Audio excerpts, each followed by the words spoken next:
Welcome to the Teaching Excellence podcast. Today I'm joined by Wayne Hall from Darlington College. Hi Wayne, how are you? Hi, I'm fine, thank you very much. Good, thank you so much for joining me. There's not a problem. I've been looking forward to this for a while.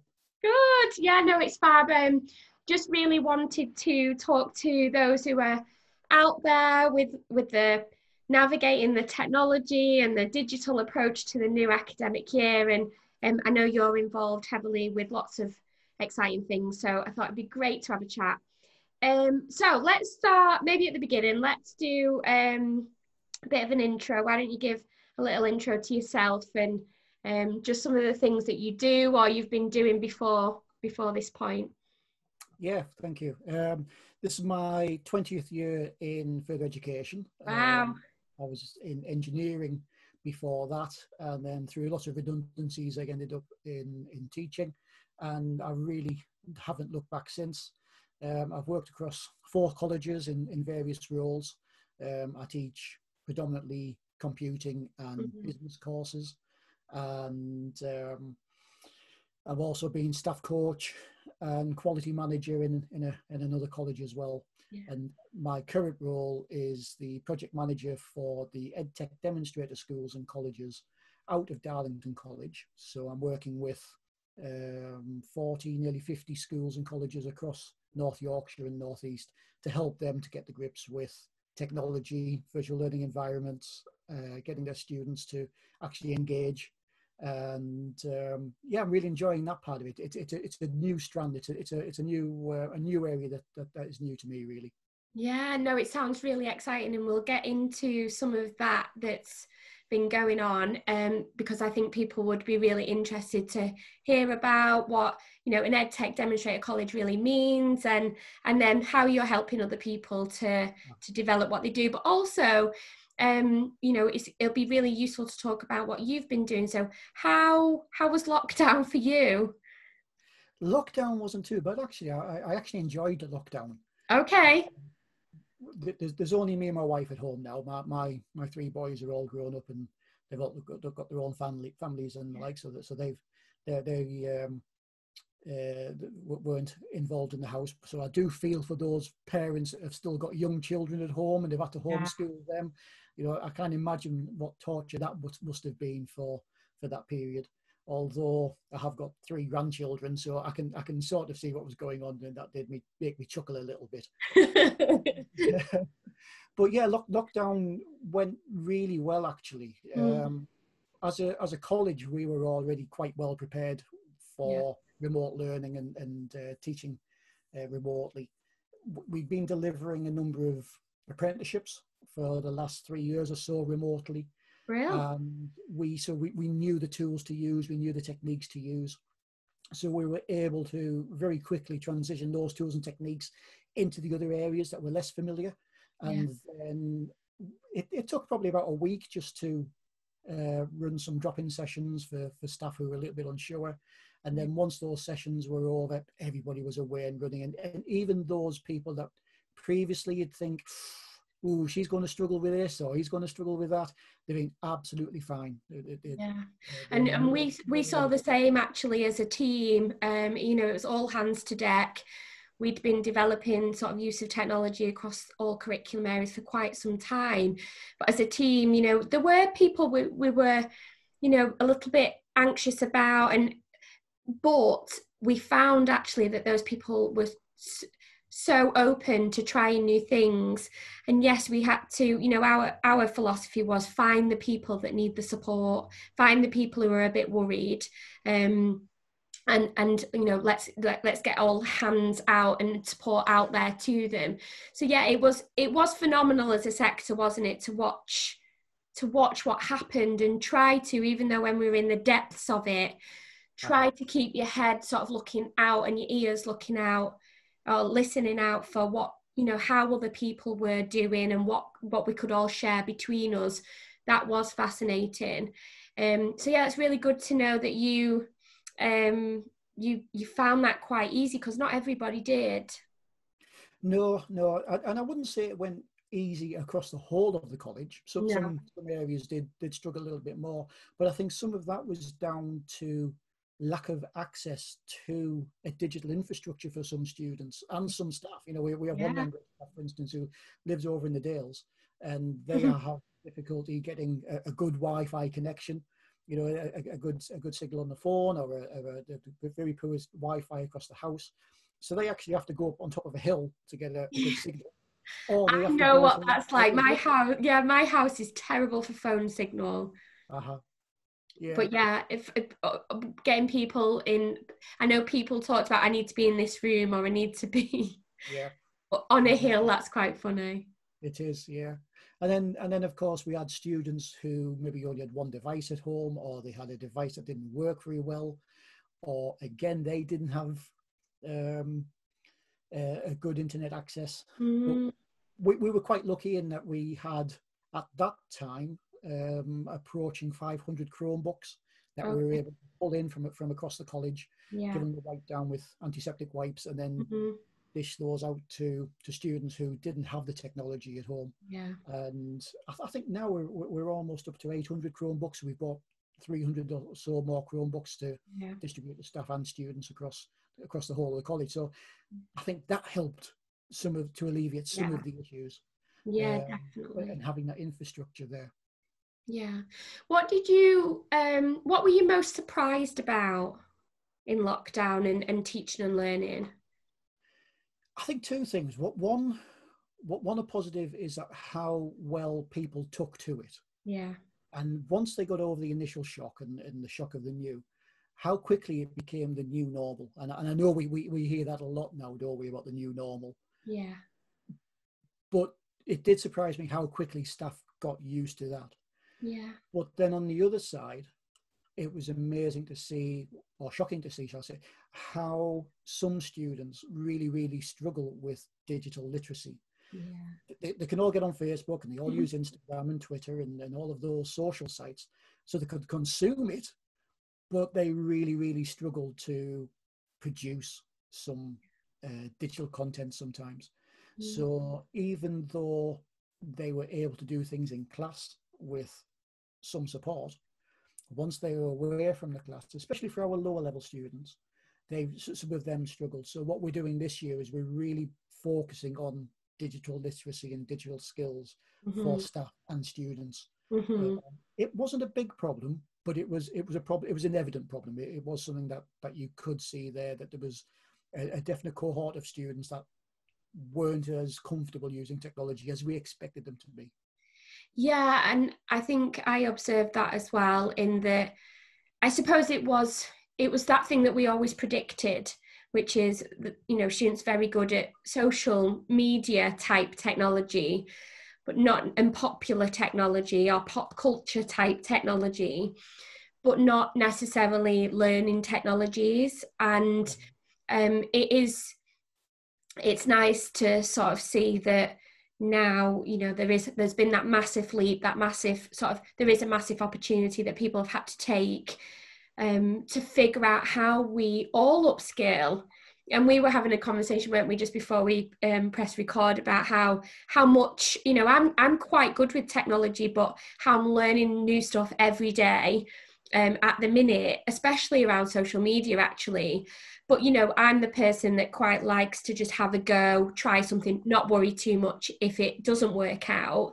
And I think that allows us the opportunity this year, especially for teaching and learning, to go at it with a very inquisitive attitude. And if we can, and where we can, approach everything in an investigative way, so that we can just have a go. And, you know, hopefully leaders in colleges will create the cultures where people are supported to have a go at stuff, try new things, and not, you know, be punished if it doesn't quite work out. Because as long as we're rapidly reviewing what's working, what's not working, not formally, you know, informally, in a reflective way, then we're going to get the most benefits from that learning and doing it together, is my opinion anyway.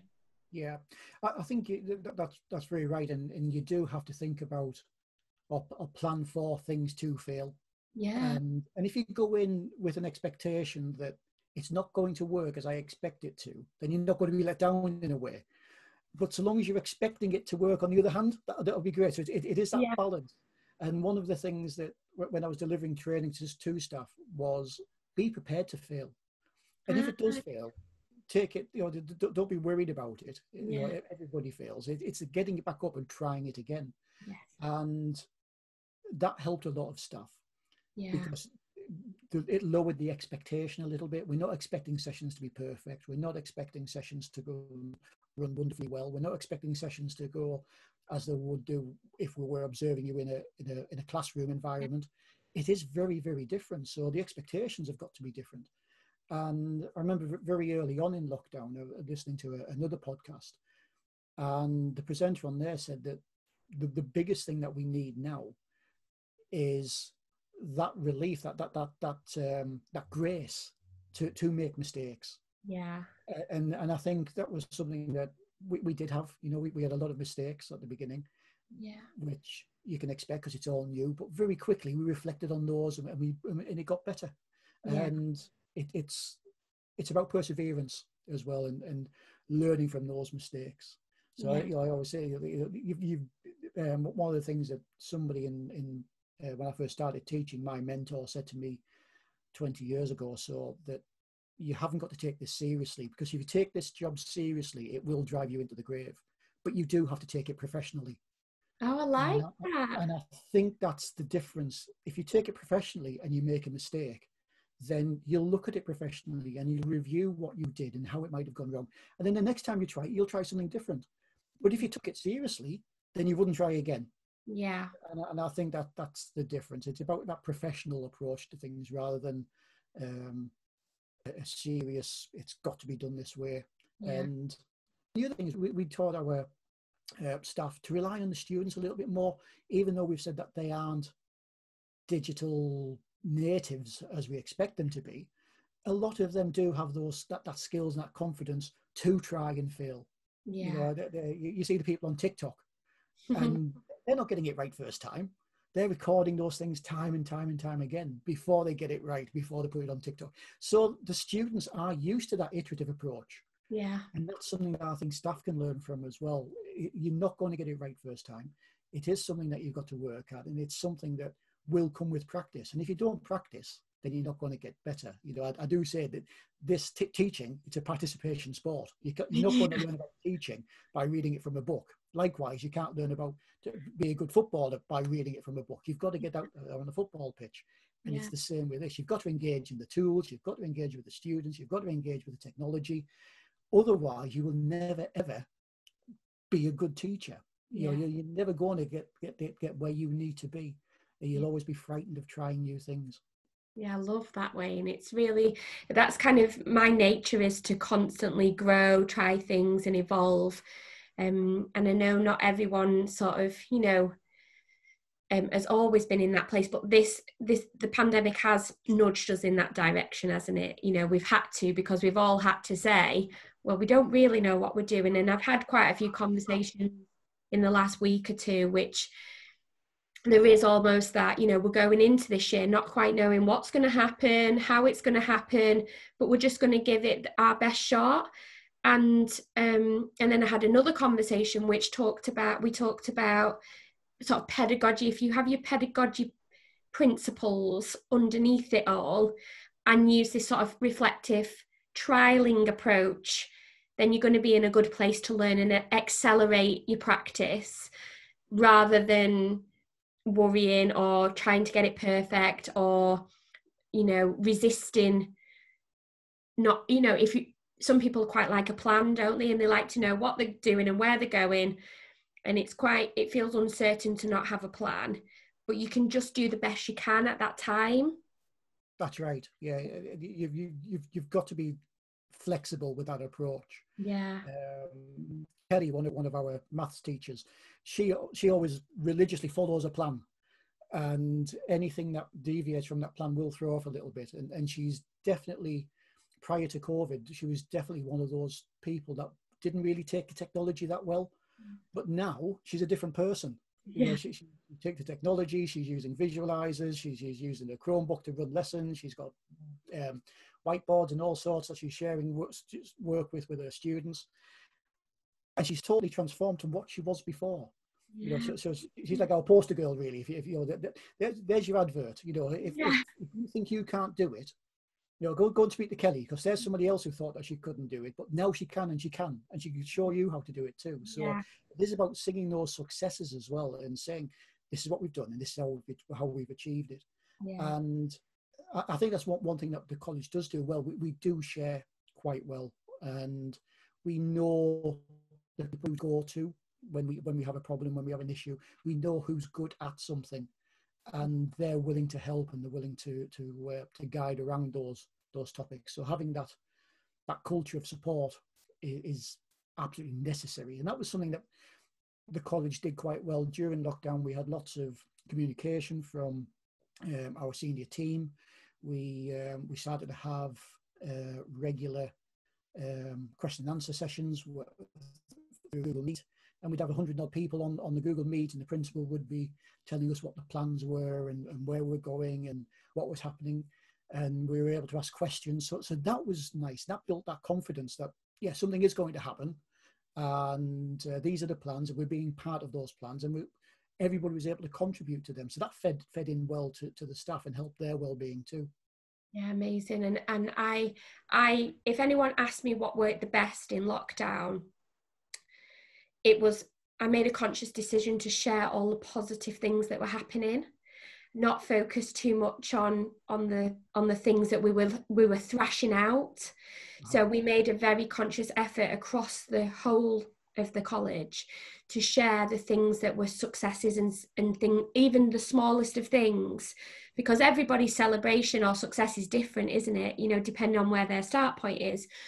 But ultimately, sharing those successes seemed to generate a more, I called it like a snowball of positivity, and it created that environment where people just, once they got willing to share just even the smallest of things that worked well, everybody else thought, oh well, maybe I could try that, or maybe I could do that.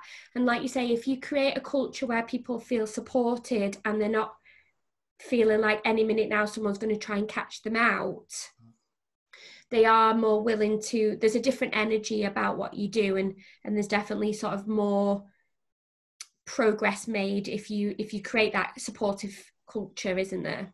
Yeah, there is. And I think part of that is the informal culture, the informal processes that go on behind that support all of that as well. So we had a lot of Facebook and Google chat and messages going between people. How do you do this? How do you do that? So we knew that all of those informal things were going on outside of the college that nobody had any control over. But going back to this thing about grace, it's about allowing that to happen, because without that happening and trying to control and micromanage everything, that would have meant so many barriers were put in place for staff. But removing those barriers and allowing that free flow enabled problems to be solved that much quicker, because you got that a whole host of solutions coming into individual problems, rather than having to go through a procedure.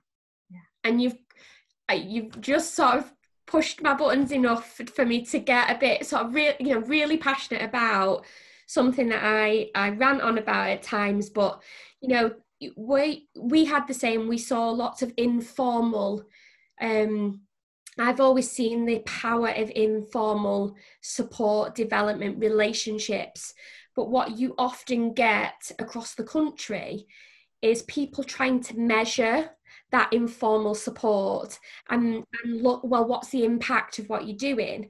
And actually, that's the stuff where you've got to have the faith. Like I say, the grace, I love that word. And, not many people use that word when we're talking about support and development. But I love that, because you've got to have the faith and allow the grace to just be part of the whole, and allow people to foster that confidence, play around with things, try things. I mean, obviously there's always the element of monitoring and measuring what's going on, because at any one time, and obviously the word measure and monitor means different things in different places, but you know, it doesn't have to mean anything too horrible. It can still mean something that's really supportive. But it's about, you know, finding the ways to just constantly temperature check what's going on, the quality of learning, the quality of student experience, and not be measuring everything to the nth degree, to the point where people feel like they're having to justify the jobs. Uh-huh. You know, I get quite passionate about that, as you can tell. So I won't, I won't rant too much about it. No, I think you're absolutely right. And I think sometimes it's enough just to evidence that it happened. Yeah. Not try to quantify it, but Yeah. it did happen, and we've got evidence to show that it happened. Yeah.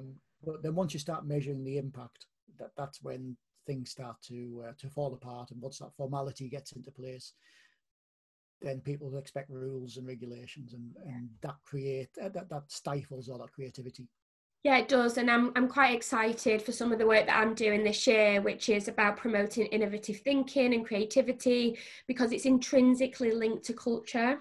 And those that listen to the podcast quite often will know that culture is kind of my fascination, if you like, and leadership, and how that big web of stuff, you know, directly impacts on staff well-being and how people feel about their work, and whether they feel joyful in their work, or whether it's the opposite, which is about scrutiny and about checking up on and, you know, measuring everything that you could possibly measure. And it just sucks the joy out of what we do.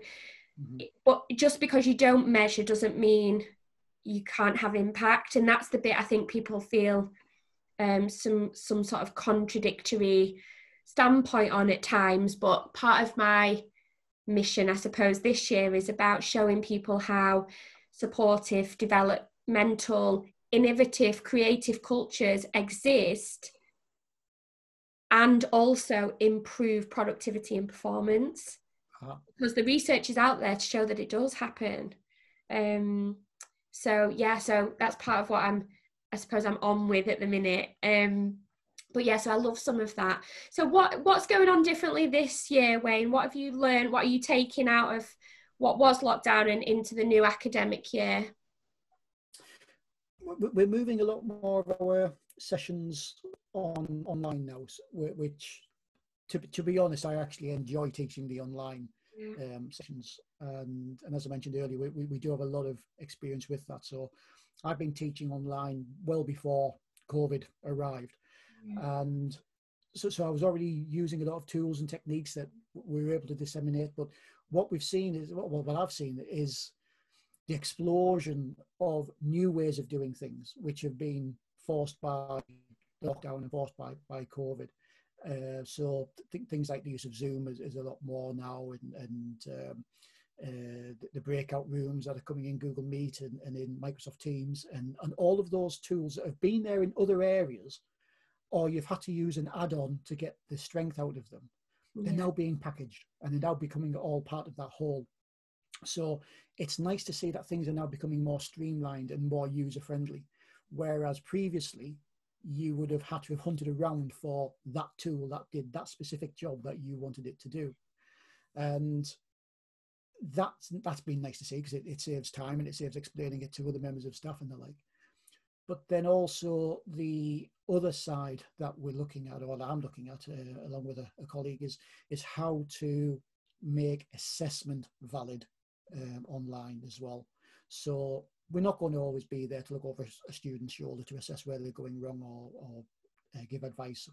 We're not going to be able to spend as long talking with students and having as much face-to-face contact with them. So we're looking to ways of how we can streamline assessment to spend less time marking and more time assisting, and more time skill building, and more time building knowledge, rather than us spending more time marking. So we started to use a tool last year and the year before called Peer Grade. I'm not sure if you're familiar with that. I haven't heard of Peer Grade, actually. Well, students submit a piece of work. So supposing you've got 10 students in your class, all 10 students submit a piece of work. Their work is then randomly assigned to 3 other members of that class. Yeah. So they all mark each other's work. So Okay. all you need to do is create a rubric for them to mark against. Yeah. So it's got like, have they included X, Y, and Z? But then Yeah. also, what did they do well and what could they improve on? Ah. So that means that you don't spend as long marking. Yeah. So this works brilliantly for things like BTEC courses and OCR courses, because inevitably when a student first hands in their first draft of work, it does need to go back and there's a bit of work to be done again. And that saves all of that because they're peer assessing, but Yeah. also through the peer assessment process, they're building their own skills too. So they can see where their colleagues have gone wrong, where their peers have gone wrong, or where they've done well. Yeah. And then they can take that and put it in their own work. So that's saving a lot of time. Yeah. That's actually moved on to a new platform called EduFlow. Okay. So if you search for peer grade, it'll take you to EduFlow, and that allows you to build up a whole course now. So that's Oh. something that we're developing now, so that we're spending more time back to the classroom a little bit, so that they're watching videos, they are reading resources, and then using EduFlow, it tracks their learning, and then we can spend more time building it. And I know there's advocates and those who argue against flipping the classroom, and it doesn't work for all. But for the ones that it does work for, it allows you that freedom of time to work on those that it doesn't. Yeah. And that's where we're using it. It's about moving your time. We're not going to get any more time. So it's about moving that time from those who don't need it to those that do.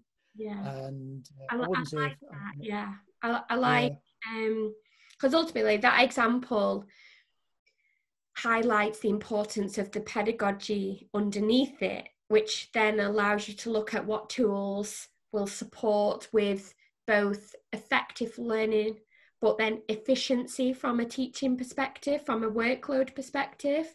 So we know, formative assessment, peer assessment is powerful because it includes reflection, it includes sort of self reflection against criteria, or the things that are done well or not done well, which students can then apply. But ultimately then the tool, the technology, can help you to do that, and at the same time as addressing the pedagogy, it's helping with time efficiencies for staff, because like you say, we can't create more time, we just have to deal with the time that we've got and do things well. That's right. Yeah. And at the end of a session I ran yesterday with a group of students, just as a little wrap up, I said, can you think of any new skills outside of what we've studied today that you've developed by being taught this way, or you're learning this way? And they'll drop these comments into the chat area of Google Meet, and between them they all came up with the 5 C's. So they were talking about communication and collaboration and creativity, and that was what they came up with. Without any guidance, without any thought about it. We'd been studying cloud platforms, so Microsoft and Azure and Google. So we've been talking about cloud computing platforms, but they realized that they'd also developed these communication skills as well by working in teams, and the collaboration skills by building up a resource together. And that was really good to see that they came out with those skills without any real guidance. Amazing, just totally amazing, because it's, when we plan teaching and learning and we think about using some creativity and promoting student independence and creating situations, environments where they feel confident and supported to work in groups and do different things, it means that they fully realize and recognize that those other skills that they develop, and we don't have to spoon feed them, in terms of hoping that they'll tell us that. It's just really nice when we create those environments where the students realize all of those other things as well. So I love that. So let's talk a little bit about the DFE EdTech Demonstrator work that you do. So how long have you been doing that for as a college? That started around about April time officially. It started slightly beforehand, Yeah. But really it started around about March, April time. Mm-hmm. But we actually applied to be part of it around about this time last year. So Okay. initially the plan was that we would go out to schools and colleges and we would deliver staff training and work with their pupils and their parents and upskill everybody on digital platforms Mm-hmm. and just general EdTech. And that was the original plan, and that's what originally what we were funded for. But then when COVID came around, that all got flipped on its head. So we weren't allowed to go and visit schools, and we weren't allowed to deliver to staff and students. Mm-hmm. So everything has been done remotely. So that's been interesting in that we're dealing with, I think, 40 odd schools now, 45, 46 schools, I think I'm up to in the Northeast and North Yorkshire. Yeah. And we are helping schools to either take their first steps towards a VLE, a virtual learning environment, or take the one that they're already using and help them to improve how they're using it. Yeah. So some might already be on Teams, some might already be on Google, some might already be on Seesaw or Purple Mash or any of the other ones that the primaries are using. And it's about then leveraging the best out of those tools. And I would say it's been a good learning curve for me, because we're a Google reference college, and for the past 6 years, 7 years coming up or so, I've been totally immersed in Google. But now I've had to lift my head up, and I've done my Microsoft trainer packages, so I'm a qualified Microsoft trainer now, which up until the holidays I wasn't.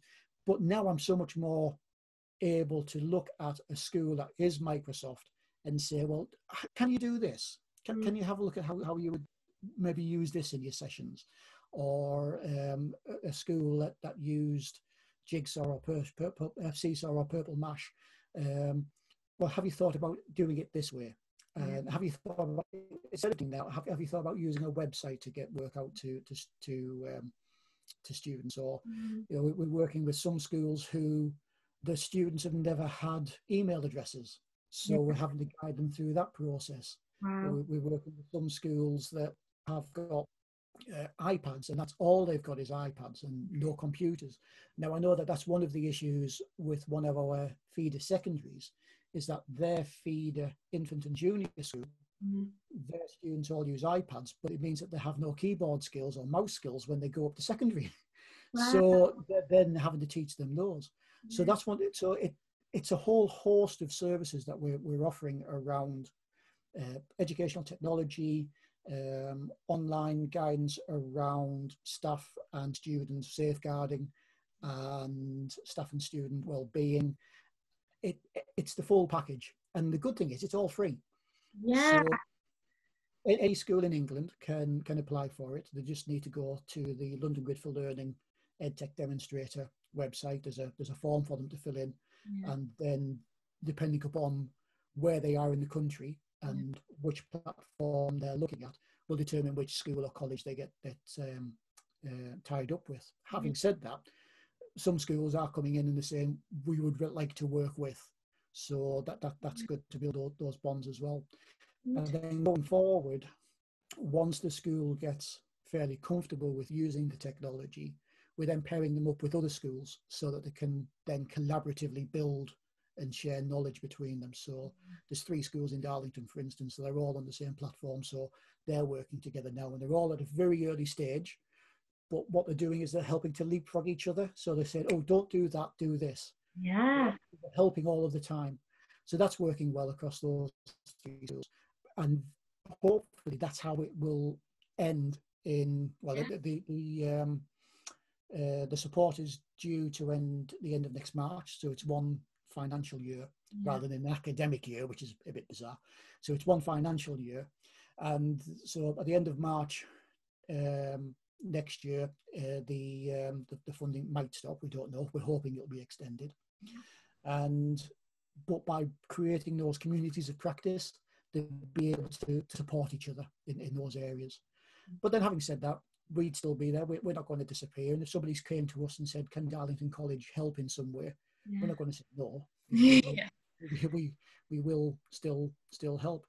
So in that respect, it's been really, really, really enjoyable. And I'm talking with principals of colleges and heads of schools from all over the place. And the drive and enthusiasm that they're coming with. Yeah. Sometimes they don't know what they don't know, and they don't know the questions to ask. Totally. That's all about coaching them then, yeah. and helping them to realize where their base is and then what their next step is. Yeah. So that's very important. And once we've sorted out what their next step is, then we can put things in place. So maybe you need some specialist training on X, or maybe you need to go away and look at this resource from somewhere else. Yeah. Amazing. Tied to that, sorry. No, it's all right. There's also the VLE platform project as well. So schools and colleges can get, I think it's £2,000 worth of support to get either Google Classroom or Microsoft Teams as a virtual learning platform if they don't already have one. Yeah. And that involves, again, you go onto I think it's the link for school leads, you go to their website, follow a link from there, and then they tie you up with a Google partner or a Microsoft partner, and then they deliver that £2,000 worth of installation and training. And then once they've had that, then they come to us. So there's the two projects that are going hand in hand together at the minute. And what we'll do is, Wayne, I'll get you to send me the links, and then I'll put them in the podcast notes or in the YouTube video notes, so people can find them quite easily now that you've mentioned them. But yeah, no, I think it's really important. I really like that notion of, you know, as people get going, that you then sort of put them in mini clusters to help each other. Because you're probably aware that, you know, at the minute, that a lot of the work that I'm doing is around community building and network building, and you know, it is very doable online. You have people that don't think it's as doable online, and you don't get exactly the same experience as if you'd have done all that work in person, but the principles of building a community and that sort of ethics of support and, you know, openness and helping each other can apply in any situation. And as long as people go into that wanting to work together and be really truly collaborative, there's some huge power in that, the momentum and the energy that you can create together, like you said, leapfrog each other, because what we've learned you can learn from as well. And all of that is just the magic of building those communities of practice, isn't it? It is, yes. And a little plug for us now, we're running an EdTech Festival on the 22nd and 23rd of October. Right. Where we're having some speakers from Google. Early days to plan it, but we're hoping from Google and Microsoft. We've got some vendors coming in from the different platforms, and we'll be delivering various CPD packages, CPD things that are around setting up classrooms and setting up teams and how to get best practice. And local university, Teesside University, they're also get involved as well. So we're hoping to get all the way from nursery all the way up to HE involved in this EdTech Festival on the 22nd and 23rd of October. Thank you so much, Wayne. And I will also get you to send me that link if you have a link yet. But if not, we can promote that as it gets closer. And we're always happy to promote that sense of sharing and collaborating around skill development. So thank you so much for joining me. It's been a pleasure. Thank you for inviting me. I've really enjoyed it. Take care. Thank you. Bye-bye.